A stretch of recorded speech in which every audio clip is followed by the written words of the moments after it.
It was late, far later than I ever intended to be out. My phone's battery had died hours ago, and I was left to navigate by memory through the winding streets that led to Hollowbrook Station.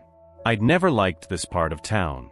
The streets were narrow, the buildings crumbling, and the air always seemed heavier, like it was weighed down by something unseen. But I had no choice. The station was my only way out. By the time I reached Hollowbrook, the moon was a distant smudge in the cloudy sky, offering little light. The station was almost deserted, as I expected it to be at this hour. The few lights that remained were old, flickering things that barely pushed back the darkness. The platform stretched out like a black void, and the silence was oppressive, broken only by the occasional creak of the old wooden benches. As I stepped onto the platform, a shiver ran down my spine. It wasn't cold, but the air was thick with an unsettling energy, like the station itself was holding its breath. I tried to shake off the feeling, telling myself that it was just the late hour playing tricks on my mind. I checked the time on the cracked face of the station's old clock, 11:52 p.m. The last train was supposed to arrive at midnight. 12 minutes. I could wait 12 minutes. I chose a bench close to the middle of the platform, but as I sat down, I noticed something strange. The station wasn't as empty as I'd thought. Down at the far end, shrouded in the shadows where the light didn't quite reach, stood a figure. My heart skipped a beat. The figure was tall, too tall, with a posture that seemed unnaturally rigid. It was facing away from me, its back straight, head slightly bowed as if it was looking down at something in its hands. The longer I stared, the more I realized how wrong it looked. Its limbs seemed too long, its frame too thin. And yet, something about it felt familiar, like I should recognize it, but I couldn't place where from. I tore my gaze away, trying to ignore the gnawing sense of dread that had lodged itself in my chest. Maybe it was just another passenger, someone who, like me, was unlucky enough to be stuck at this godforsaken station at this ungodly hour. But even as I tried to rationalize it, a small voice in the back of my mind whispered that something was off, deeply off. Minutes ticked by. 11:55 p.m. The train should be here soon. I just needed to focus on that, on getting out of here.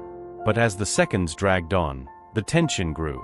The station was too quiet, unnaturally so, as if the world outside had ceased to exist.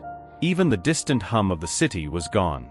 I couldn't help but glance back at the figure. It hadn't moved, but now I could see it more clearly. The shadows had shifted just enough for the dim light to catch it, and my blood ran cold.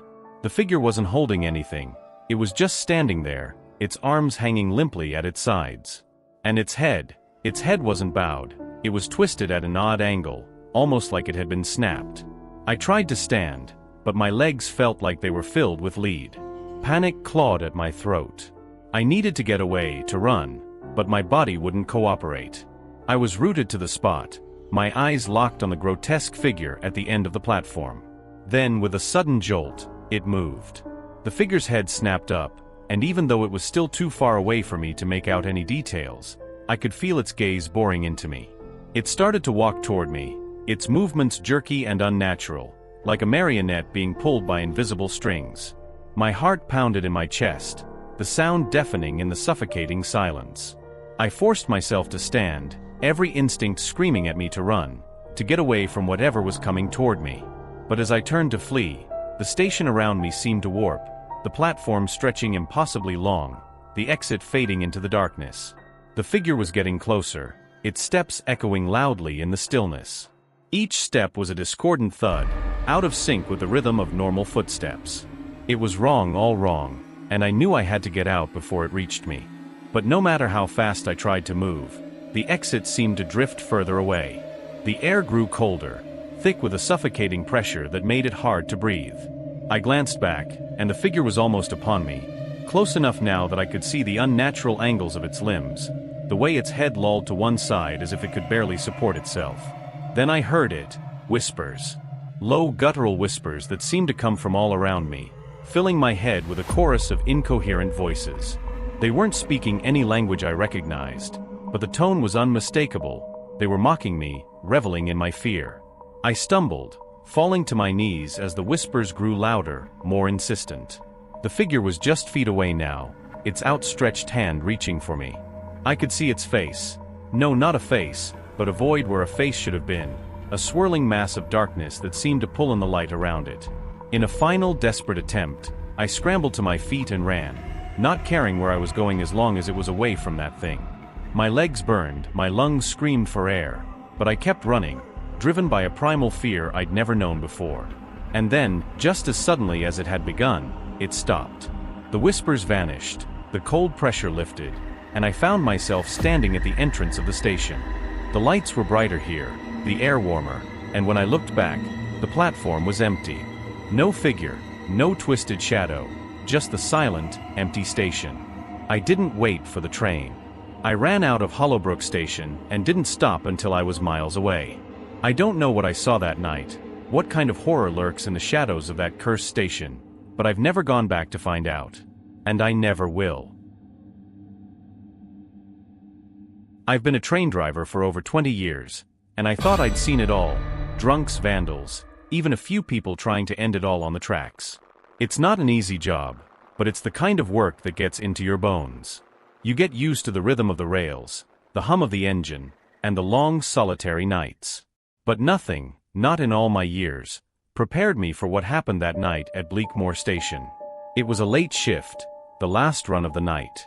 The train was mostly empty, just a few stragglers who had stayed too long at the pub or missed their earlier connection. The route was quiet, winding through the countryside before hitting the final few stops in a string of small towns. Bleakmore was the last stop before the terminus, and it was the one I always dreaded the most. Bleakmore Station was old, built in the late 1800s and barely updated since. It was one of those places where time seemed to stand still. The platform was long and narrow, with a single lamppost casting a sickly yellow light that barely cut through the thick fog that always seemed to hang over the place. The station building itself was a crumbling relic, boarded up and abandoned for years. No one ever got on or off at Bleakmore, at least not anymore. But the train still stopped there, out of some outdated regulation that no one had bothered to change. I was making good time, the train gliding smoothly along the tracks, the rhythmic clatter of the wheels almost lulling me into a trance. I checked the clock, 2:45 a.m. Bleakmore was just a few minutes away. I could already see the faint outline of the station through the mist up ahead. As I began to slow down, the familiar unease settled over me. There was something about Bleakmore that always put me on edge. Maybe it was the isolation, the fact that it felt like the world forgot this place existed. Or maybe it was the stories, the old legends that the older drivers used to whisper about. Stories of disappearances, of trains that pulled into the station and never came out the other side. I'd always dismissed them as superstitious nonsense, but they were hard to shake when you were alone in the dead of night, approaching that eerie platform. I brought the train to a stop, the brakes hissing in the stillness. The fog was thicker than usual, swirling around the platform like a living thing. I squinted, trying to see through the gloom, but the station was deserted as always. No one was there. Or so I thought. Just as I was about to move on, something caught my eye, a figure standing at the far end of the platform, barely visible through the fog. My heart skipped a beat. It was unusual, to say the least. No one ever waited at Bleakmore. The figure was tall, dressed in what looked like an old-fashioned suit, the kind you'd see in pictures from the early 1900s. His head was down, a hat casting a shadow over his face, making it impossible to see his features. I hesitated, my hand hovering over the controls. Protocol dictated that I open the doors, even if no one was expected to board. But something about the figure made me uneasy, a chill creeping up my spine as I watched him. He hadn't moved, not an inch, just stood there, as still as a statue. I shook off the feeling, telling myself I was being ridiculous. Maybe he was just some old-timer who missed the last train and was waiting to catch a ride back into town. I opened the doors, the hiss echoing loudly in the silence. For a long moment, nothing happened. The figure didn't move, didn't acknowledge the train at all. The doors stayed open, the seconds ticking by, and the unease grew stronger. I could feel the hair on the back of my neck standing up, the sense that something was very wrong. My eyes remained fixed on the man at the end of the platform, waiting for him to move, to board the train, to do something. And then slowly he did. He lifted his head, and I finally saw his face, what was left of it. The skin was pale, almost translucent, stretched tight over his skull. His eyes were hollow, empty sockets that seemed to stare right through me. A grotesque smile twisted his thin lips, revealing teeth that were far too sharp, too long, for any human mouth. Panic surged through me, and I slammed the doors shut. The figure didn't react, just stood there, that twisted smile frozen on his face. I threw the train into motion, the wheels screeching against the rails as I pushed the engine harder than I ever had before. The train lurched forward, leaving Bleakmore behind, the fog swallowing the platform and the figure whole. But the sense of dread didn't leave me. If anything, it grew worse. The train hurtled down the tracks, faster than it should have been going, but I couldn't bring myself to slow down. I needed to get away from that place, from whatever I'd seen, or thought I'd seen, back there. I glanced at the rearview mirror, expecting to see nothing but the darkened carriages behind me. But my heart nearly stopped when I saw him standing in the aisle of the last carriage, that same eerie figure from the platform. He was closer now, his hollow eyes fixed on me, the smile wider, more grotesque. I blinked, and he was gone. But I knew he was still there. I could feel him, feel his presence creeping closer with each passing second. The air in the cab grew colder, the lights flickering as if something was draining the power.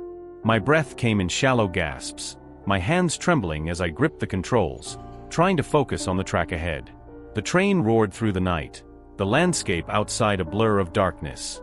I could hear something behind me now, soft at first, like a faint whisper.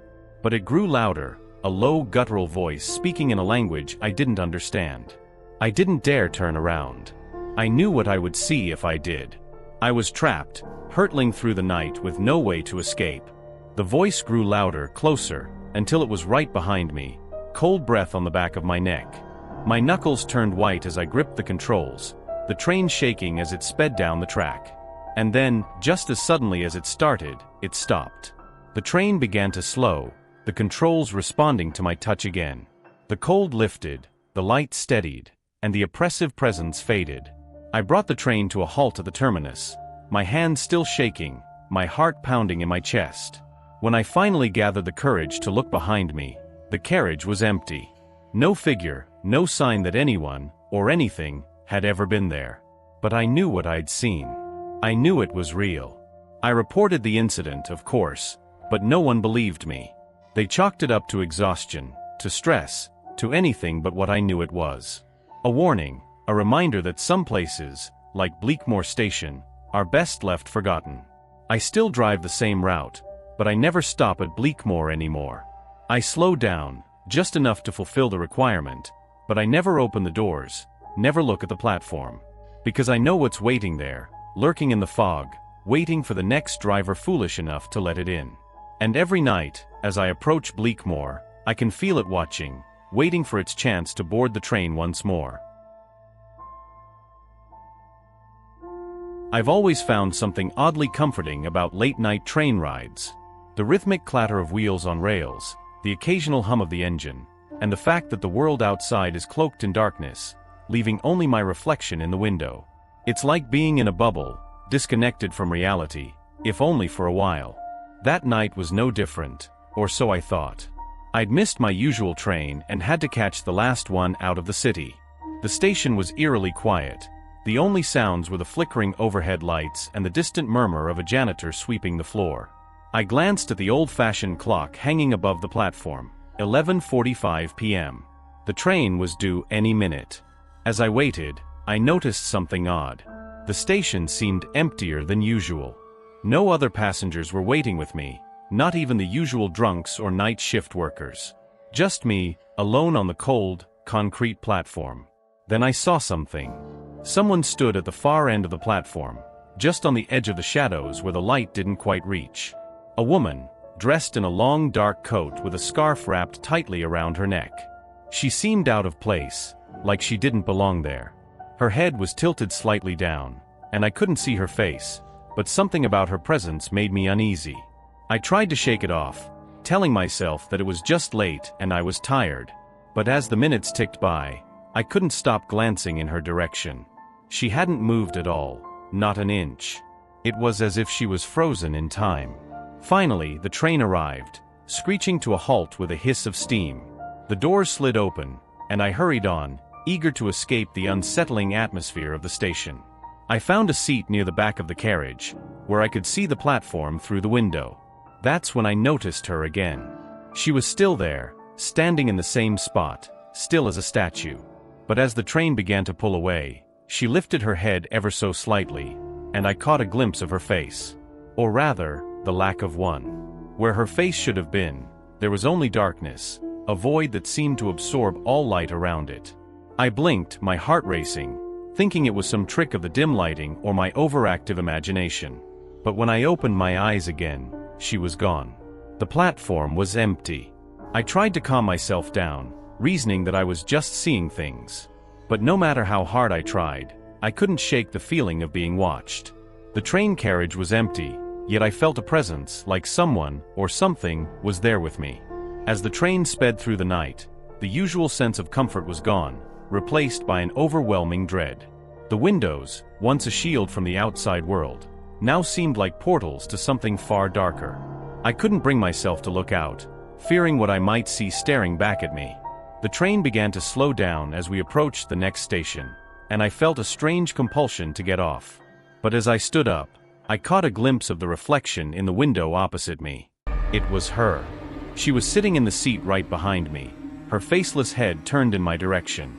The dark void where her face should have been was inches from mine. I bolted. I didn't think, didn't look back, just ran for the doors as they opened and jumped onto the platform. The train pulled away, leaving me standing there, gasping for breath, my heart pounding in my chest. But the station was empty, just like the last one. No one was there, no one to see what I'd just seen. I was alone. Or so I thought. As I stood there, trying to collect myself, I heard it. A soft whisper, barely audible, but it was there, right behind me. I spun around, but there was no one there. Just the empty platform and the cold, flickering lights. I didn't wait to see if she would appear again. I ran out of the station and didn't stop until I was safely home, locking the door behind me. That night, I didn't sleep. Every time I closed my eyes, I saw her, felt her presence. And even now, I can't shake the feeling that she's still out there waiting for the next train, for the next lonely passenger to board. And every time I pass by that station, I can't help but glance at the far end of the platform, half expecting to see her standing there, watching, waiting. I haven't taken the train since.